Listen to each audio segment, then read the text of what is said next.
Record. All right. Welcome back to the most scuffed podcast on the internet, the Behind the Back podcast. I'm Ben. I'm Noah. And we got a lot to talk about today. Let's go right in. So game one. We both thought Giannis was not going to play that game. I thought they were gonna save him, but I see that they thought that Giannis was needed, and he definitely was, seeing by both games. The first time for that first game, it looked like 85% Giannis-ish. Yeah, like it looked like they made the right choice. Like he was definitely helping him out. That block of Mikal Bridges was insane. That blew up Twitter. And it's just, yeah. We're thinking the same thing. It just felt like that second half, he just ran out of gas, and that he wasn't the same Giannis that he was in the first half. He was gassed. He hadn't played like NBA basketball. You can say like basketball, but NBA basketball is a lot bigger than just shooting around. NBA playoff basketball, even exactly, and NBA finals basketball. We can go on forever. Mm-hmm. It's taking a week off from that high level basketball it can gas you. And Giannis isn't one of those players where you can just like leave him in for 48 minutes like Kevin Durant. Giannis is going to the rim all game long, going strong on the boards, going strong on offense. You can't keep him in for more than like 36 minutes, so he's gonna be gassed. I don't know. I feel like you can though. Like he played 35 minutes, and that's incredible for the injury that he had. Yeah, especially a knee injury. I think they showed a clip of the injury in game 2. Oh, every time I see that, it's insane. It's brutal. All right, now of course we got to talk about Chris Paul's terrific third quarter. It's like out of his mind. That first half, he was like, all right, I'm going to slow down the offense, give my guys the looks, and then second half, I'm getting me some buckets. I'm going to score some just, like, some of the stuff he was doing. I was like, jeez. He's ridiculous. Him and Devin Booker in that third quarter were beautiful. Just, it was insane. Devin Booker just driving to the basket, getting all those free throws. Let's talk about those free throws. It was like 96% from the line. The Suns were insane. It was like 26 free throws. 25 for 26 from the line. That's insane. Bucks. And some people would be like, "Oh, it's rigged." No, it's not. The Suns were just driving. They were more physical than the Bucks for that game. Chris Middleton and just all like Drew Holiday, they were just settling for shots. They weren't driving in and get those free throws. But this Devin Booker, I could see it. He was just driving and getting the contact, making the refs calls easy for him. There were some like suspect calls, but the positive calls outweighed the negative ones. I think I kind of disagree with you about Chris Middleton though. Chris Middleton, I think he's the best out of the players that were just settling that game. Well, it's a lot of players. Yeah. If in that third quarter when Giannis was out, Chris Middleton just had some insane shots. He kind of had to. He played 45 minutes that game. Which that's outstanding, actually. That they can play him for that long. He had a really good first. It was honestly a great game 1. That's all you want from Chris Middleton. Mm-hmm. And this kind of brings us to our next thing. Brook Lopez and Bobby Portis and Jeff Teague should not be playing in an NBA Finals game against the Suns. And that comes down to Dante DiVincenzo's injury. If Dante DiVincenzo wasn't injured, Jeff Teague wouldn't be getting minutes. Pat Connaughton wouldn't be getting that many minutes, but he, as we'll get on with game 2, he is playing above average in the finals.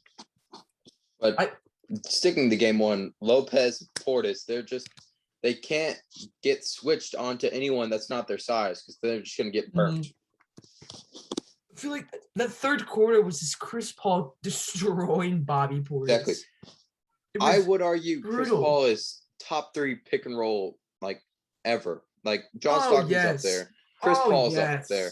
He is so good at getting those bigs on him and then just messing with them, toying with them, and then take him back to 3-point line, crossover behind the back, stutter, and just gets right into the lane. There's just nothing they can do. What I do argue that the Bucks need to switch to some small ball lineup, but like what we were talking about in our predictions. Giannis needs to be at the center, and they need to have players that can just get switched all the way around the floor and still play on Chris Paul. If I'm the Bucks, I'm running like Giannis, PJ Tucker, Chris Middleton, Drew Holiday, like Bryn Forbes, maybe. Bryn Forbes, that comes down to Dante DiVincenzo injury too. If Dante DiVincenzo wasn't injured, Bryn Forbes wouldn't be getting that many minutes either. Him and Jeff Teague. But who do you put in there besides Bryn Forbes? Because I trust. List again. PJ Tucker, Giannis, Chris Middleton, Drew Holiday. I feel like it could be a Pat Connaughton and Bryn Forbes switching out interchangeably, like in between the game. But that's what the Suns want. The Suns want Pat Connaughton because he isn't good on defense. Yeah. They just switch to get Chris Paul or Devin Booker and Pat Connaughton. That's the thing. Pat Connaughton and Bryn Forbes are the weak links on defense. They are who the Suns want to switch on whenever the bigs are on the floor. Like, what are the Bucks supposed to do? Do they run like? I don't know. I don't have an answer for that. That answer is gonna have to go with Budenhauser. I don't remember. I still feel like the Bucks are the better team. They're not. Suns are better. I don't have an answer for the Bucks. It's ridiculous. So let's talk about something else. We can move on to game 2. Okay. Unless we want to talk about how insane the Suns fans are. Yeah. They're ridiculous. I hated the Suns. Like, it's just, I kind of hate Suns fans now. Like, Giannis at the line. Just counting them down. That's just disrespectful. Awful. That's disrespectful. It's just the thing is, I like the Suns organization. Like, the Suns are awesome. But those fans are a little out of line. I was talking to my dad. My dad was like, I love it. It feels like a college basketball game. And I'm like, but it's the NBA Finals. This isn't college basketball. This is the NBA Finals. Yeah. So, yeah, we'll move on to game 2. First thing, Drew Holiday was garbage. I don't think Drew Holiday's got to step up his game. I don't think Drew Holiday even knows like how important he is to the Bucks. I'll pull up the box score right now. Drew Holiday was 7 for 21, 1 for 3 from 3, 2 for 3 from the free throw line. That's only awful. 17 points.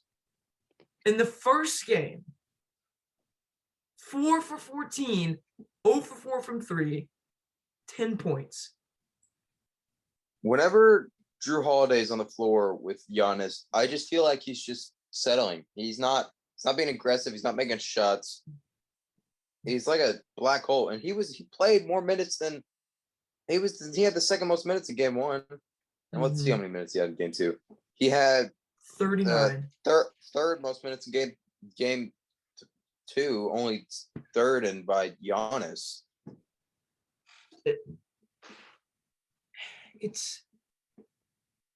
He's too important to that team to play that poorly. If you're gonna say, "Oh, the Bucks have a big 3: Drew Holiday, Chris Middleton, and Giannis," Chris Middleton can't score 11 on 5 for 16, 1 for 6 from 3, And Drew Holiday can't only score 17 points either.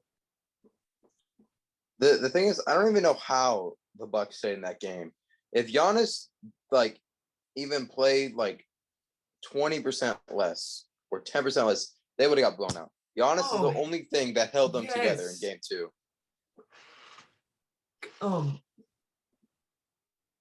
This is, I feel like, kind of hot take.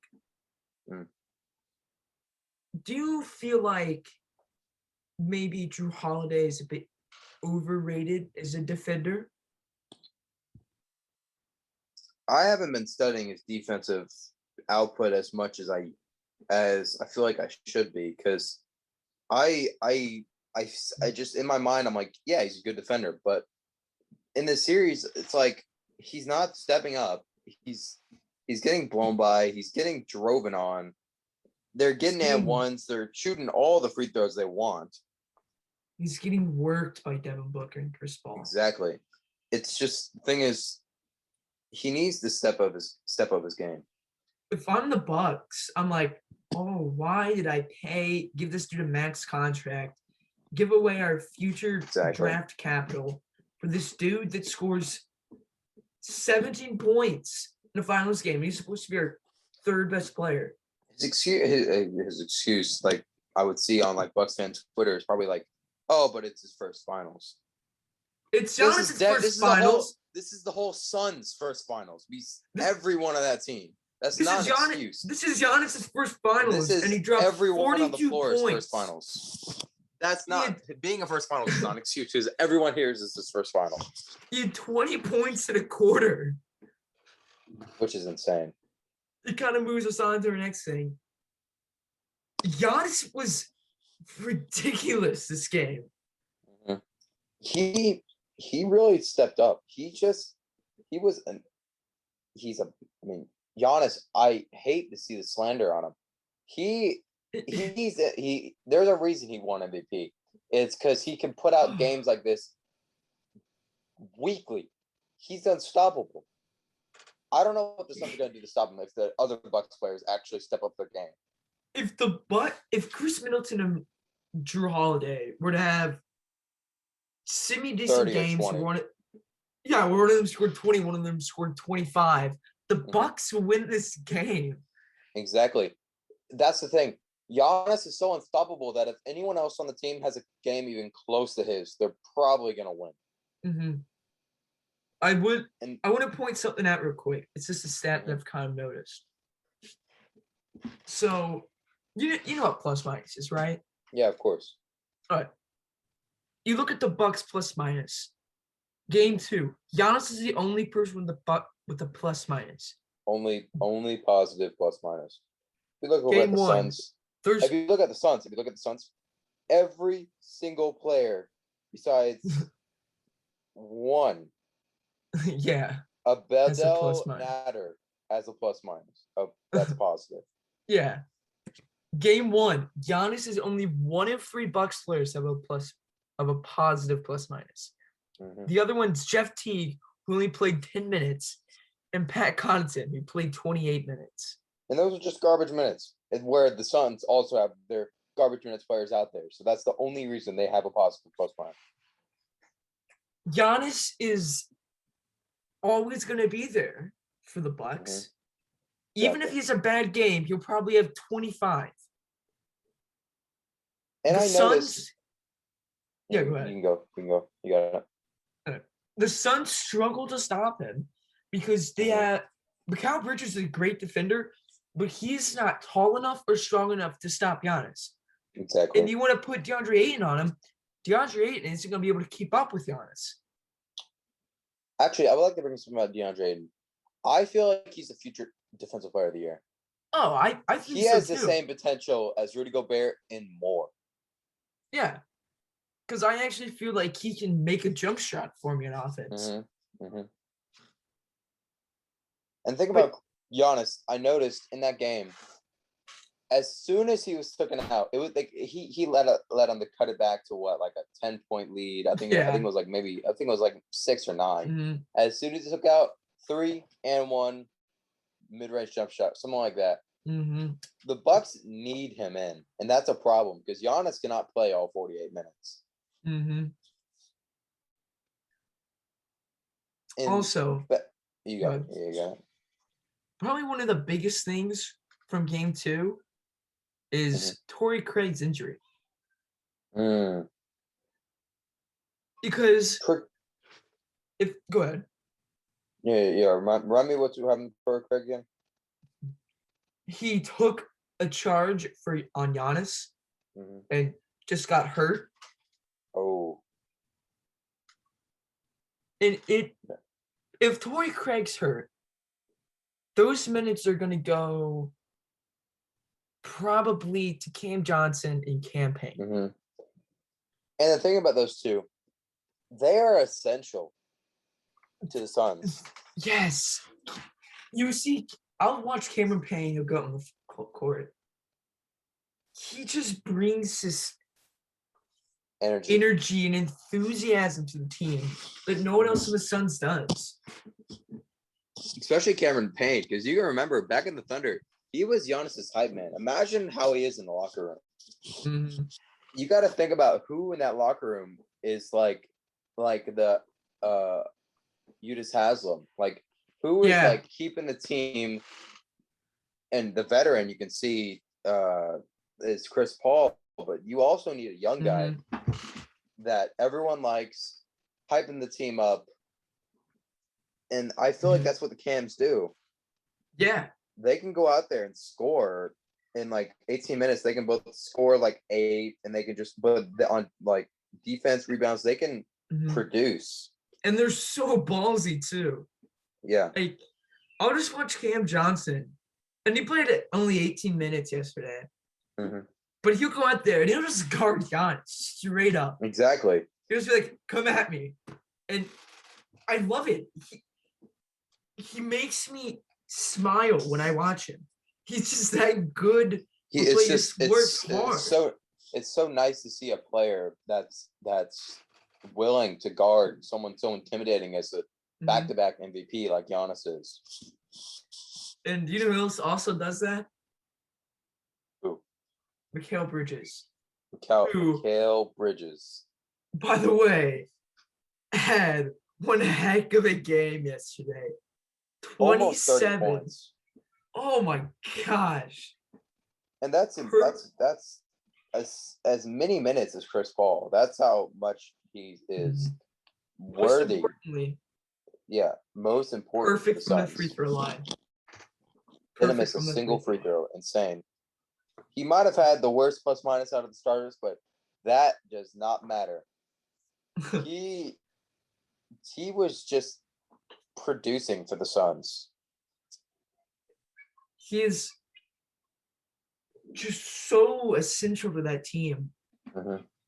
The thing I think I like the most about the Suns is that if Chris Paul, Devin Booker, DeAndre Ayton, those guys don't all have to score 20 points every game. Exactly. DeAndre Ayton only scored 10 points. It's because the Suns have these like mess of guys between the Cams. They're deep. And Mikal Bridges. One of those guys, if they have a good game, you don't need DeAndre Ayton to have 25 points. And what's crazy is that those guys that you don't need to score those high-scoring games are borderline all-stars, and you don't need those amount of points for them. That's when you know your team is good, and that's when you know your team is deep. Mikal Bridges could realistically be an all-star within the next few years. Exactly. He has the same ceiling as who does he have the same ceiling as? I feel like Mikal Bridges is gritty. He's good on offense. He did so much stuff off the dribble last night too. He just looks so versatile. He looked like unafraid Pascal Siakam. A Pascal Siakam that's shorter and has a bigger bag. What happened to Pascal Siakam? I don't know. I feel like he kind of, after Kawhi left, he kind of dropped off. I don't know. Yeah. I'm hoping to see a big return next season. I always love Pascal Siakam. I've hated on him in the past, but I kind of feel bad for the guy. I want to see him come back strong. So moving on. We each agree that Giannis was the only reason the Bucks were in that game, right? That is true. If Giannis was like just even like 70% of the game, like if he was hurt a little bit more, he wasn't feeling good, Bucks would have got blown out. Yeah. They aren't ready for the finals. They need to step up their game. They need to play small ball. Chris Middleton especially needs to step up. 11 points is not acceptable.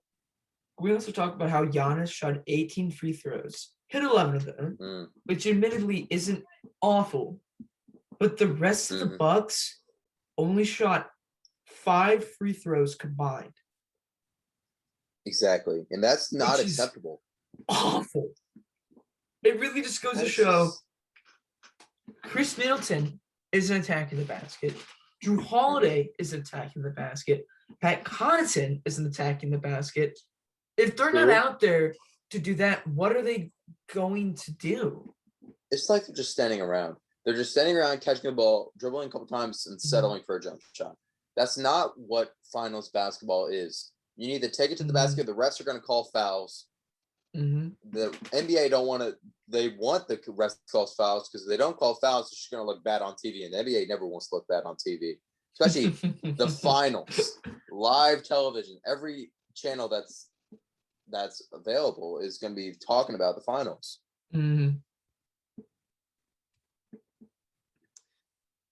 So we're going to take a break real quick. When we come back, we're going to talk about Loki episode 5 and new Marvel stuff coming up. Okay, time to talk about Loki. That episode was insane. I really liked that episode. Yeah, I didn't like it as much as episode 4, but episode 5, it was really cool seeing all the Lokis together. Yeah. Especially like classic Loki. That guy was so cool. Yeah, I love classic Loki. Yeah, that was so funny. Like at the end of episode 4 when I saw him, I was like, that is the funniest I've ever seen. Who is this dude? Who is this random dude in the pajama Loki costume? But he was cool. And like the little kid, he was like, I killed Thor. And I was like, so that's what happens when Loki like successfully hides a dagger behind his back and stabs Thor. Because if you remember in Ragnarok, Loki, remember when you were children, you tried to stab me. And my theory is that kid is the successful stabbing of Thor when they were kids. So did you heard like classics Loki's like backstory thing, right? Or, like it was like okay. So it was like in Infinity War when he didn't actually go for the dagger. He just kind of left. He kind of like floated off in space and landed on a planet, which is really interesting. I wish they would have done something where they like put like makeup over Tom Hiddleston to make him look old, and that's how you would tell that it's old Loki. I'm not too bothered by it. Yeah, it's still fine. I still liked it. Yeah. Have you heard the theory about classic Loki again? Faked his death, and he's like the real big bad guy behind the series.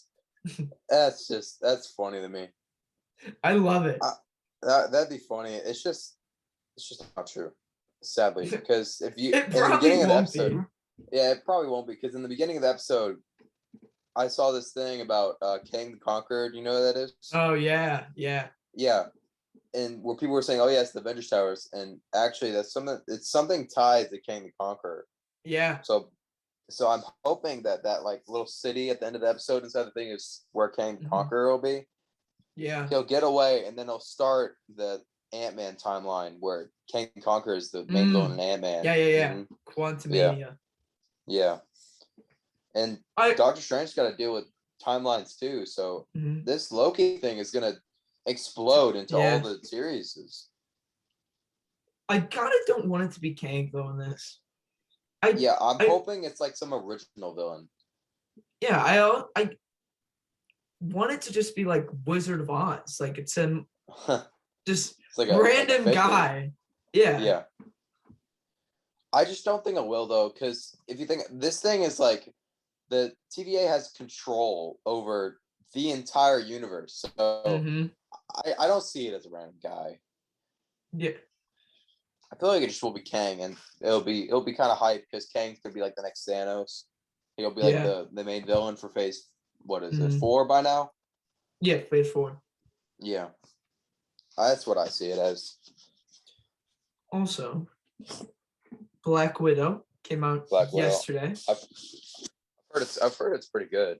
Yeah, probably doesn't surprise me. Neither of us have seen it. I think we're each seen it. Yeah. The new What If trailer looks really cool. I don't know if you've seen that. I don't think I've seen it, but I did see the thumbnail on my recommended. I know it's something about Iron Man. That's all I know.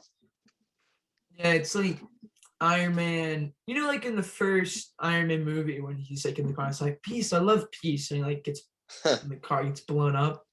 Yeah. The whole thing is like, you remember Killmonger, like Michael B. Jordan's character? Of course. Apparently, he's Black Panther. And he comes up, he just like saves Tony Stark when that missile's about to explode by him. He just like grabs the missile, like shucks it behind him. Because now like T'Challa is Star-Lord. What? Yeah. That's wild. I kind of feel like all this stuff's gonna be happening at once. And I really think that'd be cool. I hope it's not like separate timeline type things. If it all ends at once, I think that would be really cool. So is What If canon? I doubt it. Because it could just be like a separate timeline that gets sucked together with the multiverse after Loki. Yeah. I don't think it's using the voice actors though, is it? We'll look that up.